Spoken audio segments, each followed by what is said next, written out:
प्रेक्षक मित्रांनो, चला आपण आजच्या कथेला सुरुवात करूया। कथा आवडली तर व्हिडिओला लाईक आणि चॅनलला सबस्क्राईब अवश्य करा। एका गावाच्या शेवटच्या टोकाला एक मोडकळीस आलेली झोपडी उभी होती। अशी झोपडी की तिला पाहून वाटायचे जणू काळाने तिला कित्येक वर्षापूर्वीच सोडून दिले आहे।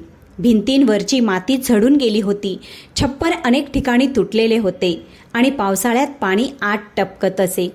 त्याच झोपडीत एक वृद्ध स्त्री राहत होती। तिचे वय सुमारे 70 वर्ष असेल। कंबर वाकलेली, डोळ्यात धुसरपणा आणि चेहऱ्यावर सुरकुत्या नव्हे तर गेलेल्या वर्षाचे दुःख स्पष्टपणे लिहिले होते।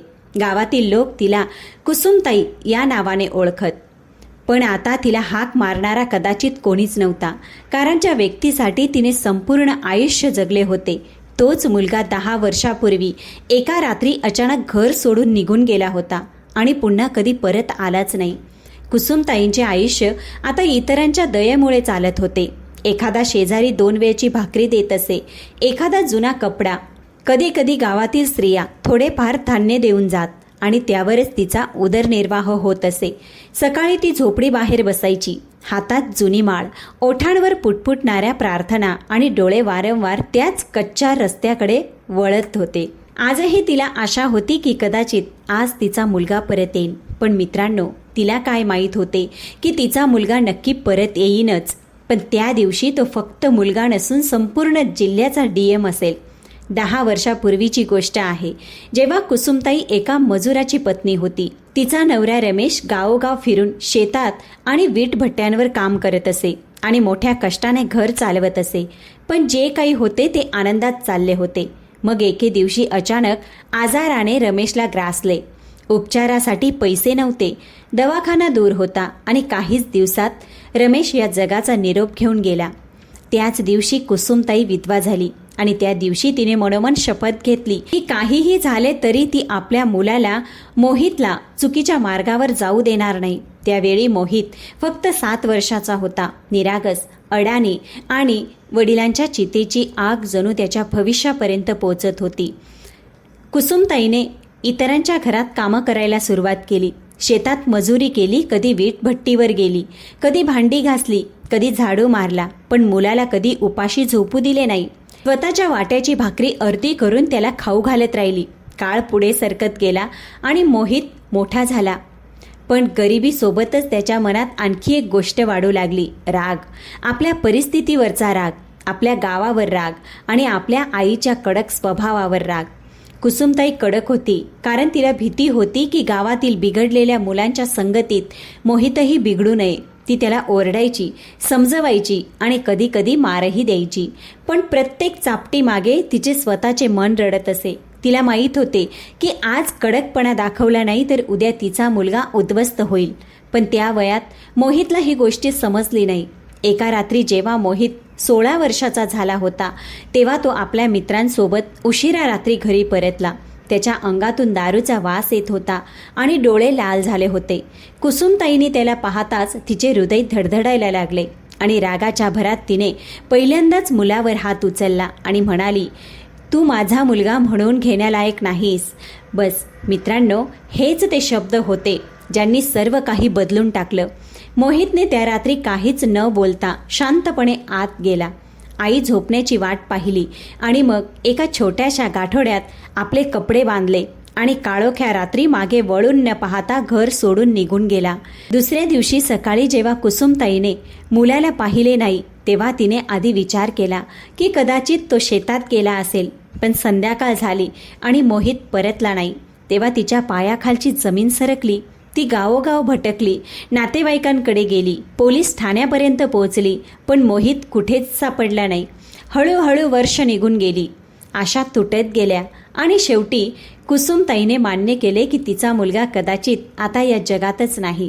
इकडे मोहित शहरात पोहोचला होता, उपाशी, एकटा आणि घाबरलेला, पण नशिबाने त्याच्यासाठी आणखी एक मार्ग उघडा ठेवला होता। आधी एका ढाब्यावर काम, मग शिक्षणाची सुरुवात, दिवसा काम आणि रात्री अभ्यास आणि मनोमन जिद्द की तो काहीतरी करून दाखवेन। तिथूनच त्या मोहितची कथा सुरू होते, जो पुढील वर्षात अधिकारी बनेन, डीएम बनेन आणि संपूर्ण जिल्ह्याचा सर्वात कडक अधिकारी म्हणून ओळखला जाईल। पण मित्रांनो, खरी कथा तर तेव्हा सुरू होते जेव्हा एके दिवशी फायलिंगच्या ढिगाऱ्यामध्ये बसलेल्या DM मोहित समोर एक अहवाल येतो, ज्यात लिहिलेले असते की गावाच्या शेवटच्या टोकाला एक वृद्ध स्त्री झोपडीत उपासमार आणि आजाराशी झुंज देत आहे. आणि त्या अहवालात नोंदलेले नाव होते कुसुमताई. ते नाव वाचताच मोहितचे हात थरथरू लागतात. पेन खाली पडते आणि 10 वर्षापूर्वीची ती रात्र तिच्या डोळ्यांसमोर फिरू लागते. मित्रांनो, त्या फाईलमध्ये लिहिलेलं नाव जसं मोहितच्या डोळ्यासमोर आलं तसं त्याच्या आत काहीतरी तुटल्यासारखं झालं. ज्या आईला तो 10 वर्षापूर्वी रागाच्या भरात सोडून गेला होता, तीच आई आज सरकारी कागदपत्रांमध्ये असहाय्य वृद्धा बनली होती. DM मोहित यांच्या खुर्चीवर बसलेला तो अधिकारी अचानक आपल्या आतल्या त्या 16 वर्षाच्या मुलामध्ये बदलला, जो एका रात्री शांतपणे झोपडी सोडून निघून गेला होता. खोलीत बसलेले सर्व अधिकारी पाहत होते की DM साहेब अचानक शांत झाले आहेत. त्यांचे डोळे फाईलवर खिळले होते, पण मन खूप दूर निघून गेले होते. मोहितने हळूहळू फाईल बंद केली आणि जड आवाजात विचारले, या महिलेबद्दल आणखी काय माहिती आहे? त्यावर अधीनस्थ अधिकाऱ्याने सांगितले की साहेब, ही महिला गावाच्या शेवटच्या टोकाला एका मोडकळीस आलेल्या झोपडीत राहते. अनेक वेळा पंचायतीकडून मदतीची शिफारस झाली, पण कागदी औपचारिकतांमध्ये प्रकरण अडकून राहिले. वय खूप झाले आहे, चालू शकत नाही आणि अनेकदा तिला उपाशीही झोपावे लागते. हे ऐकताच मोहितची बोटे मुठीत आवळली गेली आणि त्याच्या मनात एकच प्रश्न घुमू लागला की खरंच माझी आई आजही त्याच झोपडीत आहे का, जिथे माझा जन्म झाला होता? मित्रांनो, त्या दिवशी मोहितने कोणालाही काही सांगितले नाही. ऑफिसचे काम पूर्ण केले आणि संध्याकाळी सरकारी बंगल्यात आला. पण पहिल्यांदाच त्या अलिशान घराच्या भिंती त्याला टोचू लागल्या. ACच्या थंड हवेतही त्याच्या कपाळावरून घाम वाहू लागला. रात्री जेवण समोर ठेवले होते, पण घास घशाखाली उतरत नव्हता. वारंवार आईचा चेहरा डोळ्यासमोर येत होता. तीच वाकलेली कंबर, तोच कठोर चेहरा ज्याच्या मागे अमर्याद माया दडलेली होती. तोच हात ज्याने कधी त्याला मारलेही होते आणि त्याच हाताने त्याला उपाशी झोपू दिले नव्हते.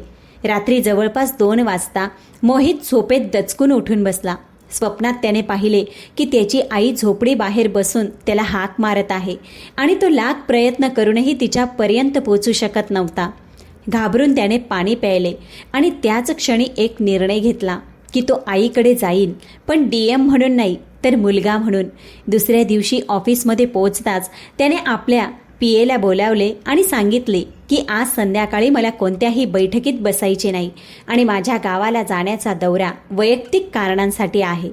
PAला काही समजले नाही, पण DM साहेबांच्या चेहऱ्यावरील कठोरता पाहून त्याने कोणताही प्रश्न विचारला नाही.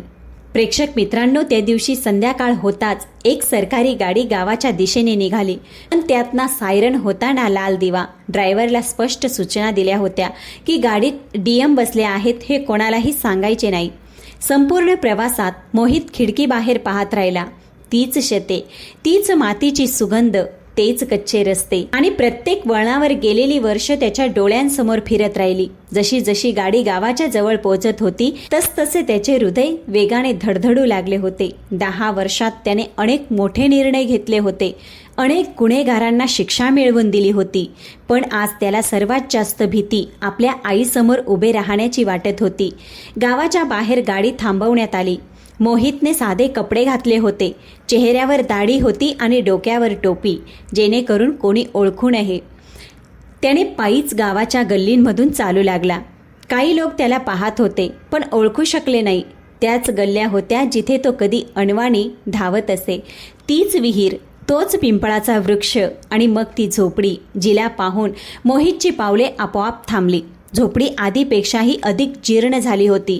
भिंती वाकल्या होत्या, दरवाजा अर्धवट तुटलेला होता आणि बाहेर एक जुनी खाट पडली होती. मोहितचे डोळे भरून आले.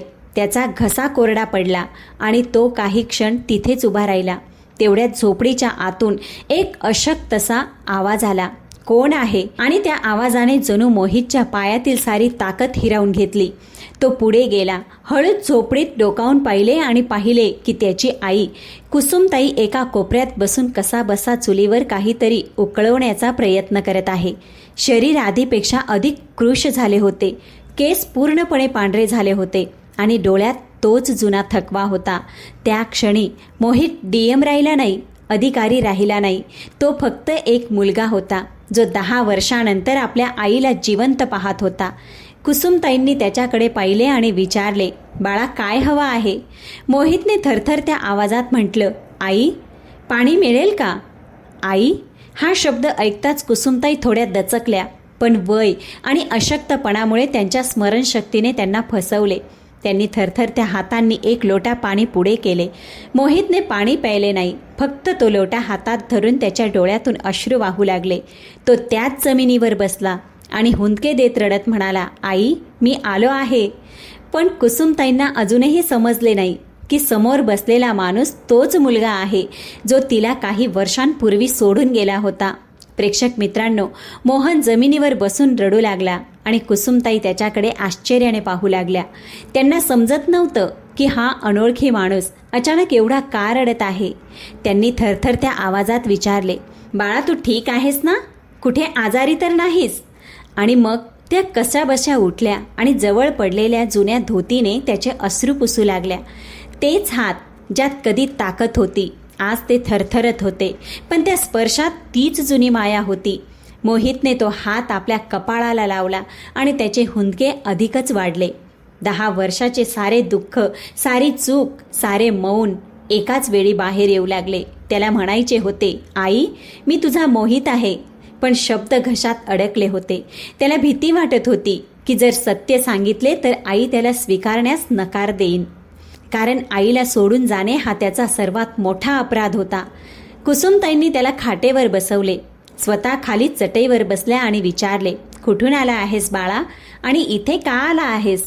मोहितने स्वतःला सावरत म्हटले, आई, मी शहरातून आलो आहे, काम करतो आणि काही कामानिमित्त या गावात आलो होतो. कुसुमताईंनी दीर्घ श्वास घेतला आणि म्हणाल्या, काम तर सगळेच करतात बाळा, पण नशीब सगळ्यांचे सारखे नसते. माझ्या मुलानेही काम करण्यासाठीच घर सोडले. एवढे बोलून त्यांच्या डोळ्यात पाणी आले. त्यांनी आकाशाकडे पाहिले आणि म्हणाल्या, देवालाच माहीत तो जिवंत आहे की नाही. जर जिवंत असता तर कदाचित एकदा तरी परत आला असता. प्रेक्षक मित्रांनो, हे ऐकून मोहितच्या छातीत जणू कुणीतरी सुरी खुपसली. तो वाकला आणि आईचे पाय धरले, पण अजूनही त्याने आपले नाव सांगितले नव्हते. फक्त एवढंच म्हणाला, आई, जर तो परत आला तर तुम्ही त्याला माफ कराल का? कुसुमताईंनी क्षणाचाही विचार न करता म्हणाल्या की आईचे हृदय आहे, मुलासाठी कधीच बंद होत नाही. तो कितीही मोठा गुन्हा करो, जर माझा मुलगा परत आला तर मी त्याच्या सगळ्या चुका विसरेन. फक्त एकदा त्याला पाहू दे. हे ऐकताच मोहितच्या डोळ्यातले अश्रू थांबण्याचे नाव घेत नव्हते. त्याला जाणवले की ज्या आईला त्याने सोडून दिले होते ती आजही त्याची वाट तशीच पाहत आहे. प्रेक्षक मित्रांनो, त्याच वेळी झोपडी बाहेर काही गावकरी जमा झाले.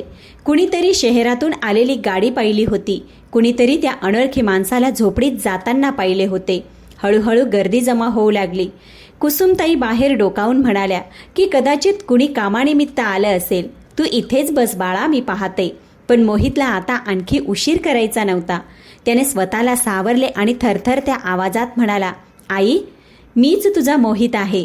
10 वर्षापूर्वी जो रात्री निघून गेला होता तोच मोहित आज परत आला आहे. हे ऐकताच कुसुमताई जणू दगडासारख्या स्तब्ध झाल्या. त्यांच्या डोळ्यात आश्चर्य दाटले. हातातून लोटा खाली पडला आणि त्या मोहितच्या चेहऱ्याकडे बारकाईने पाहू लागल्या. जणू आठवणीत हरवून एखादा जुना चेहरा शोधत होत्या. काही क्षणांनी त्या अचानक ओरडल्या आणि मोहितला मिठी मारली. हुंदके देत रडत म्हणाल्या की तू जिवंत आहेस बाळा, तू खरोखर जिवंत आहेस. मी तर तुला मेलेल्या समजलं होते. 10 वर्ष मी रोज तुझी वाट पाहिली. प्रत्येक रात्री देवाकडे तुला परत पाठवण्याची याचना केली. हे म्हणताना त्यांचा आवाज दाटून आला आणि त्या मोहितच्या खांद्यावर डोके ठेवून रडू लागल्या. मोहितही आईला घट्ट धरून होता आणि वारंवार फक्त एवढेच म्हणत होता की आई, मला माफ कर, माझ्याकडून खूप मोठी चूक झाली. हे दृश्य पाहून गावकरीही भावूक झाले. कुणाच्या डोळ्यात पाणी होते तर कुणी शांतपणे मान खाली घालून उभं होतं. सर्वांना समजले होते की हा तोच मुलगा आहे ज्याचे नाव अनेक वर्षापासून या झोपडीशी जोडले गेले होते. थोड्या वेळाने कुसुमताई शांत झाल्या. तेव्हा त्यांनी मोहितकडे वरपासून खालपर्यंत पाहिले आणि म्हणाल्या, बाळा, तू तर खूप बदलला आहेस रे. तुझे कपडे, तुझी बोली सगळेच वेगळं आहे. तू काय काम करतोस? तेव्हा मोहितने पहिल्यांदाच आपली ओळख सांगितली. आई, मी या जिल्ह्याचा DM आहे. लोकांची कामे पाहतो आणि त्यांना न्याय मिळवून देण्याचा प्रयत्न करतो. हे ऐकताच गावात कुजबूज सुरू झाली. कुणालाही विश्वास बसत नव्हता की या झोपडीचा मुलगा इतका मोठा अधिकारी झाला आहे. कुसुमताईंनी थरथरत्या हातांनी मोहितच्या डोक्यावर हात ठेवला आणि म्हणाल्या, बाळा, तू काहीही झाला असलास तरी माझ्यासाठी तू तोच मोहित आहेस जो कधी काळी माझ्या कुशीत झोपायचा. पण प्रेक्षक मित्रांनो, ही सत्यकथा आता गावात आगीसारखी पसरू लागणार होती आणि त्यानंतर जे होणार होते ते संपूर्ण गावाचे नशीब बदलून टाकणार होते. जसेच ही बातमी गावात पसरली की कुसुमताईंचा मुलगा जिल्ह्याचा DM आहे, तसेच संपूर्ण गावात खळबळ उडाली. जे लोक थोड्याच वेळापूर्वी झोपडीजवळ शांत उभे होते ते आता आपापसात चर्चा करू लागले. कुणालाही विश्वास बसत नव्हता की ज्या वृद्ध स्त्रीला ते वर्षानुवर्ष 2 वेळचे अन्न देऊन जगवत होते, तिचाच मुलगा आज इतका मोठा अधिकारी झाला आहे. कुसुमताई स्वतःही हे सत्य पूर्णपणे स्वीकारू शकत नव्हत्या. त्या वारंवार मोहितच्या चेहऱ्याला स्पर्श करून पाहत होत्या, त्याच्या डोक्यावरून हात फिरवत होत्या आणि म्हणत होत्या, बाळा, तू खरोखर माझा मोहित आहेस का? मी कुठले स्वप्न तर पाहत नाही ना. मोहित प्रत्येक वेळी आईचे हात धरून म्हणायचा, नाही आई, हे स्वप्न नाही, मीच आहे, तुझाच तो मुलगा जो चूक करून निघून गेला होता आणि आज माफी मागण्यासाठी परत आला आहे. तेवढ्यात गावचे सरपंच आणि काही ज्येष्ठ मंडळीही तिथे पोहोचली. सरपंचांनी मोहितकडे नीट पाहिले आणि थोडे संकोचात विचारले, तुम्हीच DM साहेब आहात का? मोहितने अतिशय शांतपणे मान हलवली आणि म्हणाला, हो, पण या क्षणी मी DM नाही, मी फक्त माझ्या आईचा मुलगा आहे. हे ऐकून सरपंच आणि गावकरी आणखीनच भावूक झाले. कुसुमताईंनी सरपंचांकडे पाहिलं आणि म्हणाल्या, पहा, माझा मुलगा किती मोठा झाला आहे. देवाने माझे ऐकले. पण त्यांच्या आवाजात आनंदापेक्षा एक विचित्र भीती अधिक होती. भीती याची की त्यांचा मुलगा पुन्हा त्यांच्यापासून दूर जाऊ नये. मोहितला ही भीती जाणवली. त्याने आईचा हात धरून म्हटलं की आई, आता मी तुला सोडून कधीच कुठे जाणार नाही. काहीही झाले तरी आता तू माझ्यासोबतच राहशील. ही झोपडी तुझ्या वेदनेचे प्रतीक आहे, तुझी शिक्षा आहे. आता तुला इथे राहावे लागणार नाही. पण कुसुमताईंनी हळूच मान हलवली आणि म्हणाल्या, बाळा, ही झोपडी फक्त दुःख नाही, हेच माझे संपूर्ण आयुष्य आहे. इथेच तुझ्या वडिलांनी अखेरचा श्वास घेतला होता, इथेच तुझा जन्म झाला होता. मी हे सोडून कशी जाऊ? प्रेक्षक मित्रांनो, मोहित काही क्षण शांत राहिला. त्याने झोपडीच्या तुटलेल्या भिंती पाहिल्या, आईचे थरथरणारे हात पाहिले आणि मग एक निर्णय घेतला. त्याने गावकऱ्यांना सांगितले की ही झोपडी पाडली जाणार नाही, ती बदलली जाईल, पण इथेच राहील. याच जागेवर माझ्या आईचे घर बांधले जाईल. असे घर ज्यात तिला कधी भुकेले राहावे लागणार नाही, कधी थंडी आणि पावसाची भीती वाटणार नाही. हे ऐकताच गावकऱ्यांमध्ये शांतता पसरली. कुणालाही अपेक्षा नव्हती की DM साहेब असा निर्णय घेतील. मोहितने त्याच क्षणी फोन काढून BDO आणि अभियंत्याला फोन केला आणि सांगितले की उद्या सकाळी या गावातील गृहनिर्माण योजना आणि वृद्धापकाळ पेन्शनच्या सर्व प्रलंबित प्रकरणांची माझ्यासमोर मांडणी केली जावी. कोणत्याही फाईलमध्ये जर निष्काळजीपणा आढळला तर जबाबदार अधिकाऱ्याला सोडले जाणार नाही. गावकऱ्यांनी पहिल्यांदाच एखाद्या DMला इतका भावूक आणि इतका कठोर एकाच वेळी पाहिले होते. रात्र झाली. मोहित आईसोबत त्याच झोपडीत थांबला.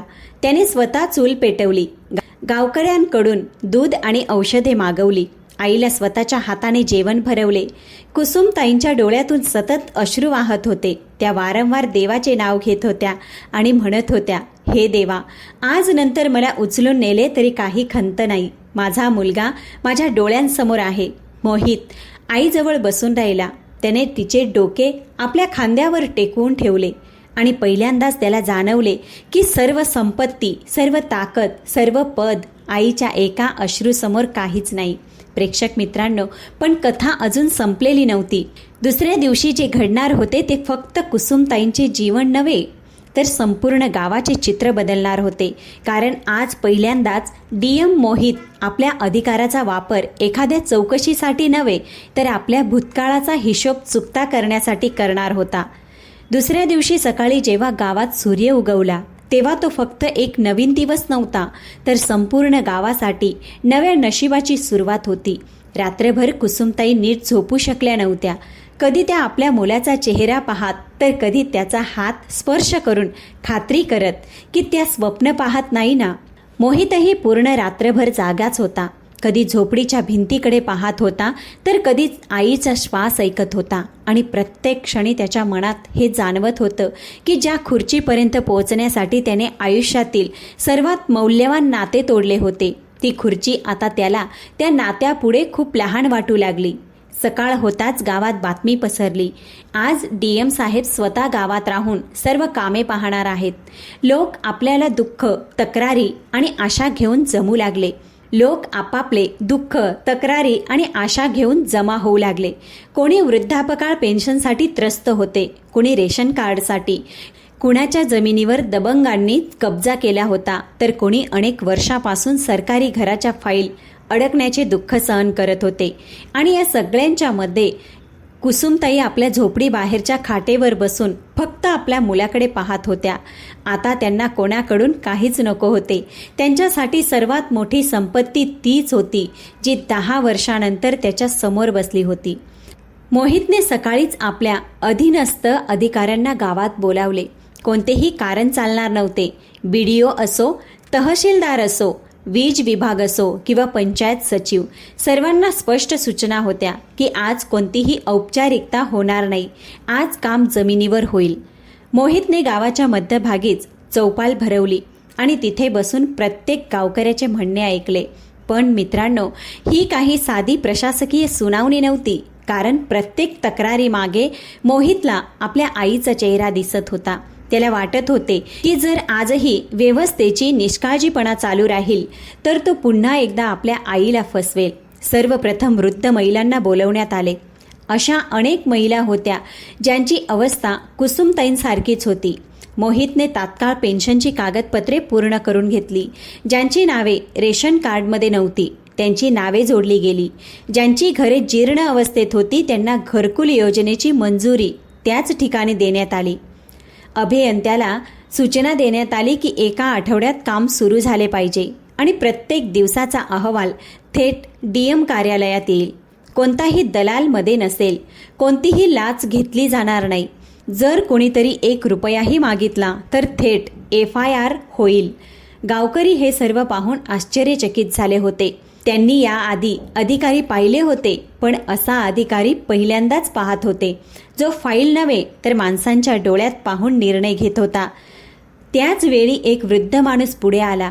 थरथरत्या आवाजात म्हणाला, साहेब, माझ्या जमिनीवर गावातील दबंगांनी कब्जा केला आहे. मी पोलीस ठाण्यात गेलो, तहसीलीत गेलो, पण कुठेही सुनावणी झाली नाही. मोहितने त्याच क्षणी लेखपाल आणि तहसीलदाराला बोलवले. त्याच ठिकाणी जमिनीची मोजणी करून घेतली आणि दबंगांना इशारा दिला की संध्याकाळपर्यंत कब्जा हटवला नाही तर पोलीस कार्यवाही होईल. हे सर्व पाहून गावातील तेच लोक जे अनेक वर्ष मान खाली घालून जगत होते, आज पहिल्यांदाच छाती ताट करून उभे होते. त्यांना वाटत होते की कदाचित व्यवस्थेत अजूनही माणुसकी जिवंत आहे. दुपारपर्यंत काम सुरू राहिले. ऊन खूप वाढले होते, पण मोहित आपल्या खुर्चीतून उठला नाही. आई वारंवार त्याला पाणी प्यायला सांगत होती. त्याच्या डोक्यावरून हात फिरवत म्हणत होती, बाळा, तू थकशील. पण मोहित हसून म्हणत होता, आई, आज जर थकलो तर समजेन की आयुष्यात पहिल्यांदाच योग्य काम करत आहे. दुपारनंतर अभियंता येऊन सांगितले की झोपडीच्या जागी त्याच जमिनीवर पक्के घर बांधता येईल. मोहितने स्पष्ट सांगितले की घर फक्त विटा आणि सिमेंटचे नसावे, त्यात सन्मान आणि समाधानही असावे. 2 खोल्या, 1 स्वयंपाकघर, शौचालय, वीज आणि पाण्याची पूर्ण व्यवस्था असेल. आणि हे घर फक्त कुसुमताईंचेच नव्हे, तर या गावातील प्रत्येक त्या आईचे प्रतीक असेल, जिने गरिबीत मुलांना वाढवले आणि बदल्यात एकटेपणा मिळवला. हे ऐकून कुसुमताईंचे डोळे पाणावले. त्यांनी थरथरत्या हातांनी मुलाच्या डोक्यावर हात ठेवला आणि फक्त एवढेच म्हणाल्या, बाळा, तू खूप मोठा माणूस नाही तर खूप चांगला माणूस झाला आहेस. संध्याकाळपर्यंत संपूर्ण गावाचा चेहरा मोहरा जणू बदलून गेला होता. लोकांच्या चेहऱ्यांवर आशा होती, डोळ्यात विश्वास होता आणि मनात आशीर्वाद होते. मोहितला माहीत होते की खरी लढाई एका दिवसाची नसते, पण आज त्याने जे बी पेरले आहे ते येणाऱ्या अनेक वर्षापर्यंत फळ देईल. संध्याकाळ होताच जेव्हा अधिकारी परत जाऊ लागले तेव्हा मोहितने स्पष्ट सांगितले की आजपासून हे गाव माझी जबाबदारी आहे. जर कोणत्याही गरीब व्यक्तीवर अन्याय झाला तर ती फक्त व्यवस्थेची नाही तर माझी वैयक्तिक हार असेल. रात्री मोहित आणि कुसुमताई नव्याने उभारलेल्या तात्पुरत्या तंबूमध्ये बसले होते. गावकऱ्यांनी जेवण पाठवले. कुसुमताईंनी आपल्या हातांनी मुलाला भाकरी खाऊ घातली, तीच भाकरी जिचा सुगंध मोहितने 10 वर्षापासून अनुभवलेला नव्हता. खाताना त्याच्या डोळ्यातून अश्रू वाहत होते आणि प्रत्येक घासाबरोबर तो जणू आपल्या पापांना माफ करत होता.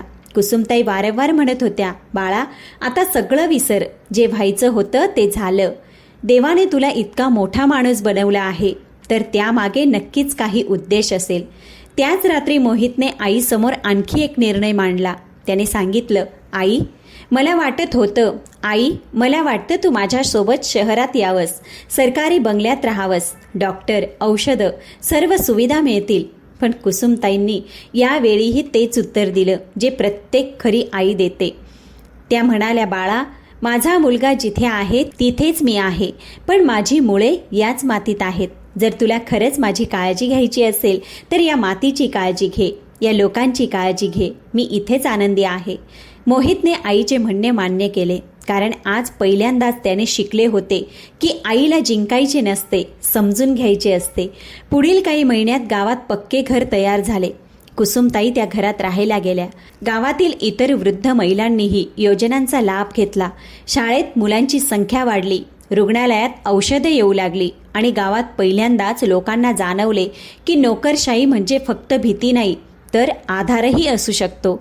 मोहित नियमितपणे गावात येत राहिला, कधी जिल्हाधिकारी म्हणून तर कधी मुलगा म्हणून, पण प्रत्येक वेळी आईचे पाय स्पर्श करूनच तो गावात पाऊल ठेवत होता. प्रेक्षक मित्रांनो, एके दिवशी अचानक मोहितच्या बदलीचा आदेश आला. मोठ्या जिल्ह्यात नवी जबाबदारी, संपूर्ण गावात निराशा पसरली. कुसुमताईंनी मुलाला बोलावले. त्याच्या कपाळावर हात ठेवून म्हणाल्या, बाळा अधिकाराचे काम चालवत राहणे असते, पण माणुसकीचे काम सुटता कामा नये.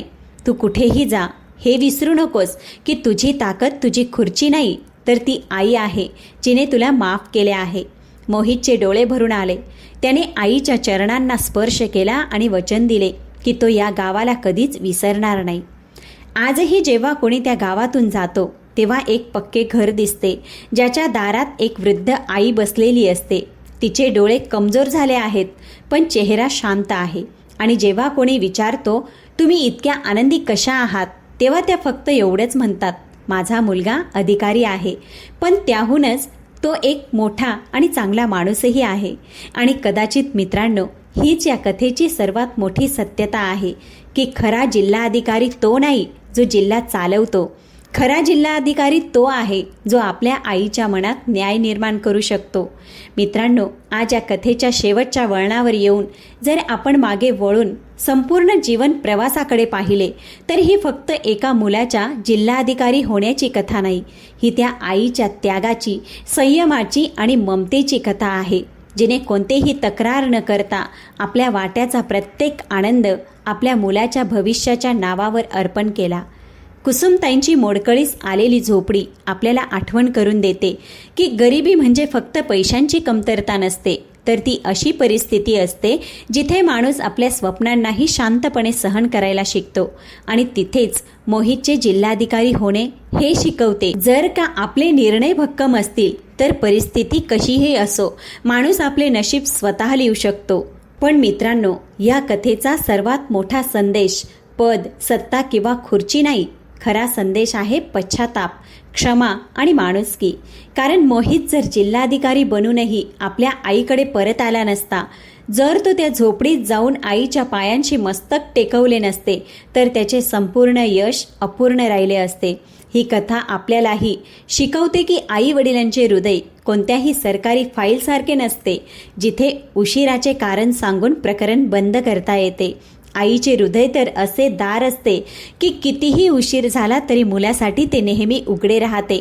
कुसुमताईंनी आपल्या मुलाला कधीच विचारले नाही, तू का गेला होतास, तू 10 वर्ष परत का आला नाहीस, त्यांनी फक्त त्याला मिठी मारली, कारण एका आईसाठी मुलाचे परत येणे हाच सर्वात मोठा विजय असतो. आणि मोहितलाही हे समजले की ज्या खुर्चीपर्यंत पोहोचण्यासाठी त्याने नाती तोडली होती, त्याच खुर्चीला खऱ्या अर्थाने तेव्हाच सन्मान मिळाला जेव्हा त्याने आपली नाती पुन्हा स्वीकारली.